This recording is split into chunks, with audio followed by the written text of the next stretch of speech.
I found hotel receipts and condoms in my husband's car. What I did next left the whole neighborhood talking. Hey everyone, and welcome back to the channel. Before we dive into today's story, if you're here for tales of calculated revenge, for justice that's served ice cold, and for karma that arrives right on schedule, make sure you hit that subscribe button and ring the notification bell. You won't want to miss what's coming. This isn't a story of a screaming match or a messy divorce filing. This is about strategy. This is about psychology. This is about understanding that the greatest revenge isn't violence, it's a life lived brilliantly on your own terms. So get comfortable and let's begin. My name is Clara, and for 10 years I lived in a beautiful, spacious cage. The bars were made of polished chrome and imported granite, the lock was a platinum wedding band, and the keeper was my husband, Mark. From the outside, our life in the pristine Willow Creek Estates was the envy of the neighborhood. Mark, the charismatic and successful commercial real estate developer. Me, the dedicated homemaker, the hostess with the mostess, the woman who kept our Georgian colonial home looking like a magazine spread. We were the couple who threw the lavish 4th of July barbecues, whose Christmas lights were always the most tasteful, whose lawn was a perfect, unblemished emerald green. But a cage is still a cage.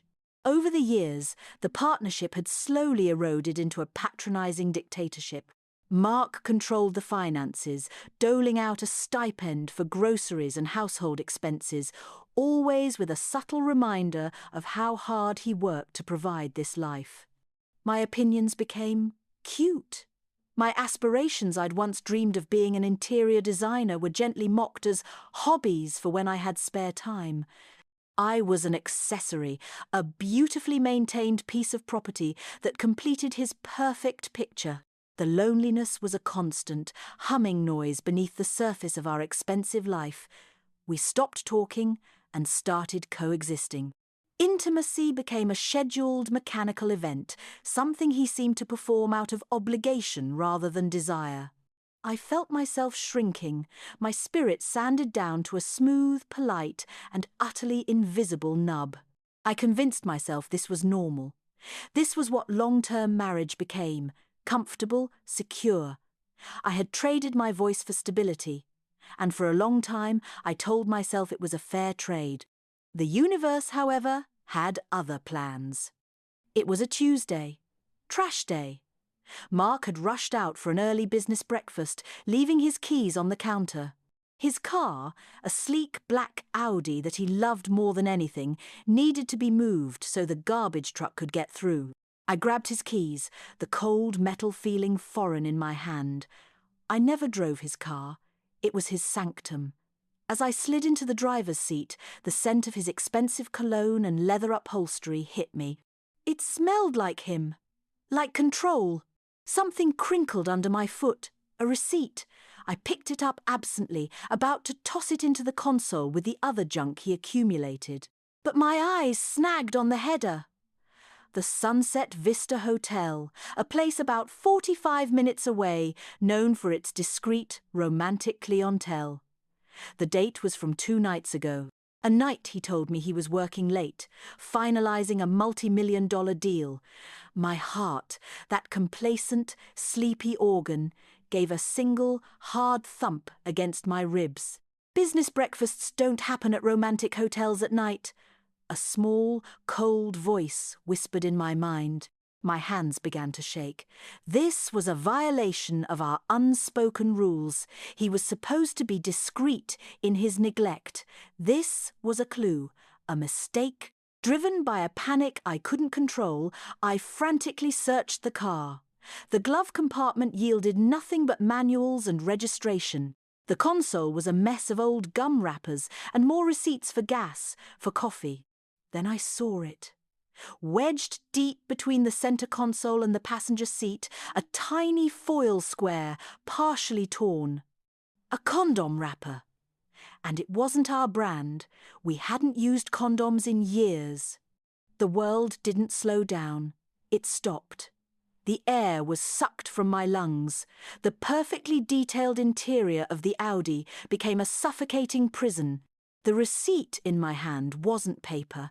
It was a shard of glass, and I was clutching it tightly, feeling the edges cut into my palm.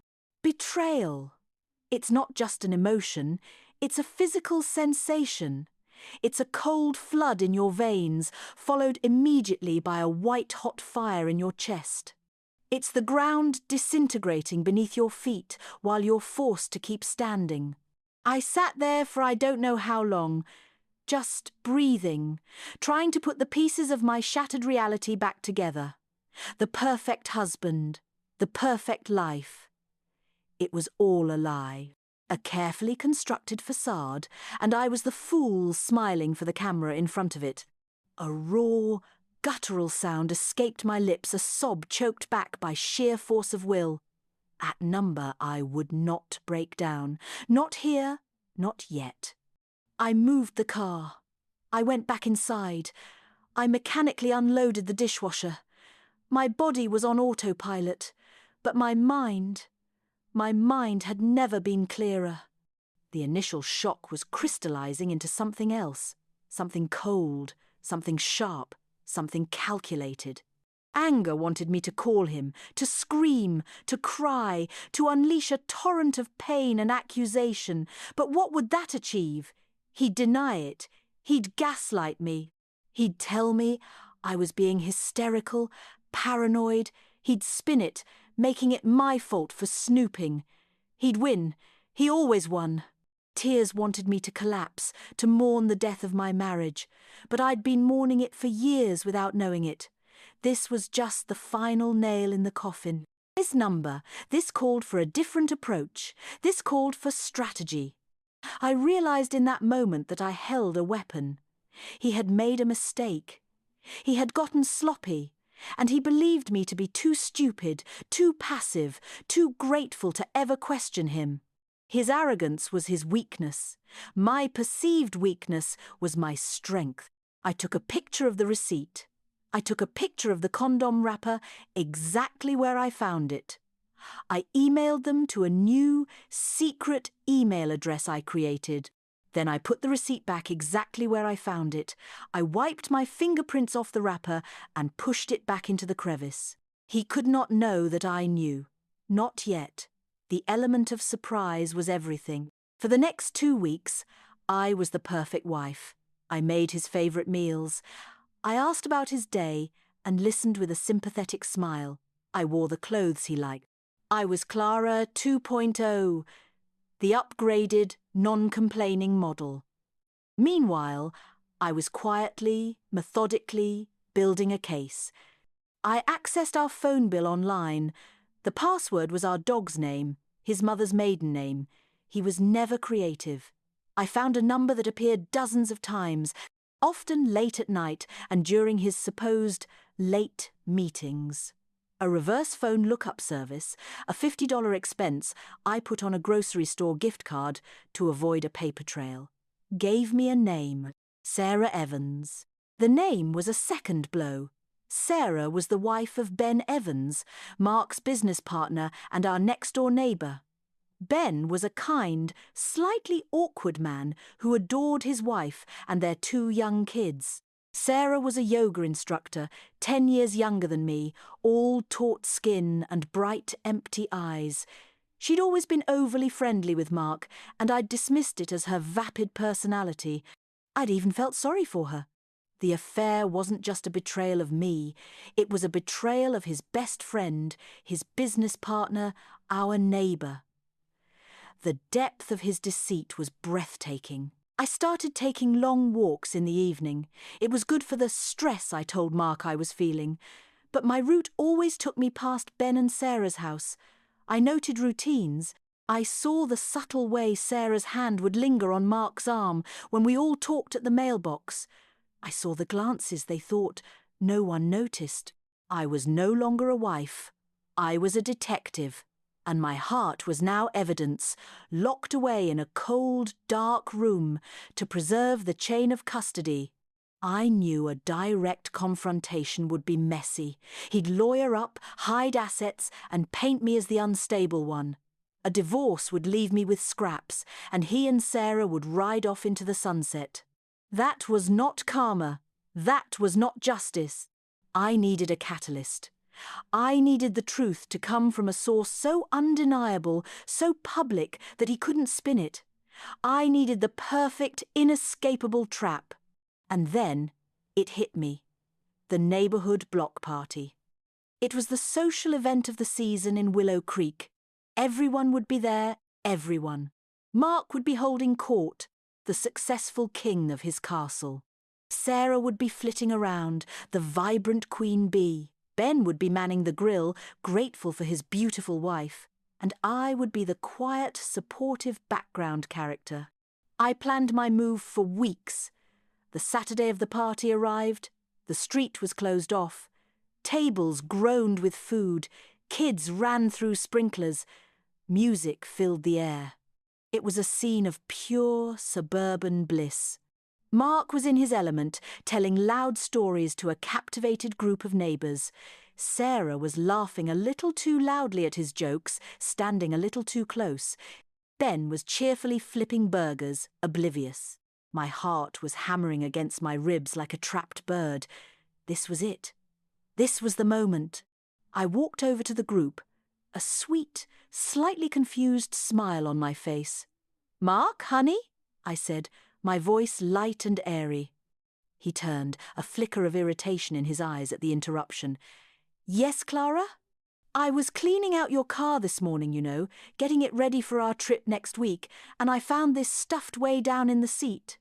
I held up the condom wrapper between my thumb and forefinger, as if it were a dirty tissue. "I didn't want it to get lost in the wash again." I made my eyes wide and innocent. The group fell silent.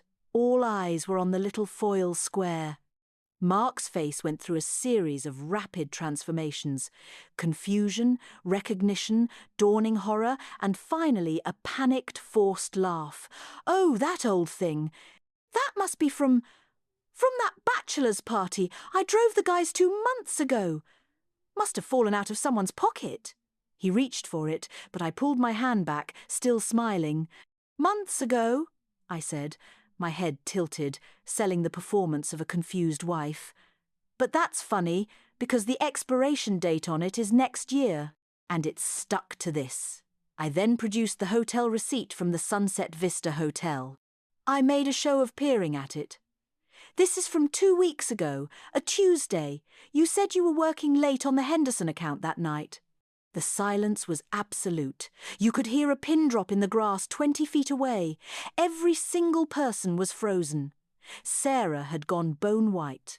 Ben had stopped flipping burgers, his eyes darting between his wife's horrified face and my husband's crumbling one.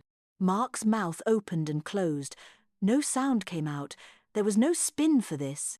There was no lie big enough to cover the evidence, delivered with such devastating, innocent precision in front of 50 of our peers. I turned my confused gaze to Sarah. "Sarah, you're so good with schedules. You and Mark have so many meetings together for the business. Do you remember that Tuesday?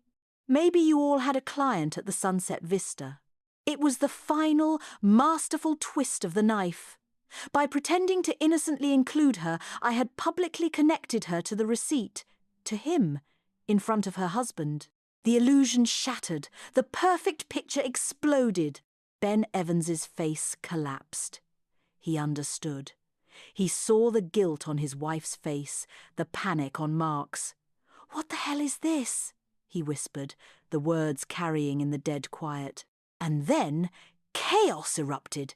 Ben lunged at Mark. Wives grabbed their husbands' arms. Someone gasped. Someone else dropped a plate. I didn't move. I stood there in the centre of the maelstrom, the serene eye of the hurricane I had created. I looked at Mark, and for the first time in a decade, I let him see the cold, sharp intelligence in my eyes. I let him see that I knew. I had always known, and I had won. The gossiping, judgmental neighborhood I had tried so hard to impress for years. They weren't my jury anymore. They were my witnesses. And they had just seen the king brought low by the queen they thought was just a pawn. This is the moment where you smash that like button. Smash it for Clara, for that flawless public execution of a plan. That right there is why we say the best revenge is served in front of a live audience. The fallout was nuclear, and it was instant. The block party ended immediately. Mark moved out that night to a hotel. Ben threw Sarah out. The ensuing divorce was surprisingly straightforward. My lawyer was presented with a mountain of evidence, and Mark, his reputation in tatters, his business partnership dissolved, wanted to get as far away from the scandal as possible. He settled quickly and generously. He didn't fight me. He was utterly defeated. The neighborhood, of course, talked, but they didn't talk about poor betrayed Clara. They talked about the quiet, unassuming woman who'd orchestrated the most stunning public takedown in Willow Creek history. They talked with a newfound, wary respect. I sold the Georgian Colonial. It was just a cage with a fancy paint job. I used the money from the divorce to go back to school, to finally get my degree in interior design. I built a life, a real one, this time for myself. I saw Mark a year later, by accident in a coffee shop. He looked older, diminished. The arrogance was gone. He saw me, flinched, and looked away. There was no anger, no confrontation, just the hollowed-out shell of a man who had lost everything he'd ever truly valued: his reputation, his control, and the woman who had dedicated her life to him because of his own arrogance. Karma didn't need to be a supernatural force. Sometimes, karma is just the natural consequence of your own actions, delivered with perfect timing. So, what's the powerful lesson here? It's not about public humiliation, it's about reclaiming your power. For years, Clara had given her power away to her husband, to the idea of a perfect life, to societal expectations. The betrayal was the catalyst, but the choice was hers. She could have crumbled. She could have raged pointlessly. Instead, she chose to be strategic. She chose to use her pain as fuel. She chose to play the long game. She realized that the most potent form of revenge is not to inflict pain, but to remove yourself as a victim entirely. It's to become so formidable, so self-possessed, that the person who wronged you has to watch you thrive without them. It's living a life so full and happy that it becomes the ultimate testament to their poor judgment in losing you. In the face of ultimate betrayal, you have a choice. You can let it break you, or you can let it forge you into something stronger, smarter, and unbreakable. If this story resonated with you, if you've ever turned your pain into power, share this video with a friend who needs to see it. And don't forget to subscribe for more stories of modern, calculated revenge, ultimate betrayal, and karma that always gets its man. Until next time, remember, the quietest person in the room is often the one you should watch the most.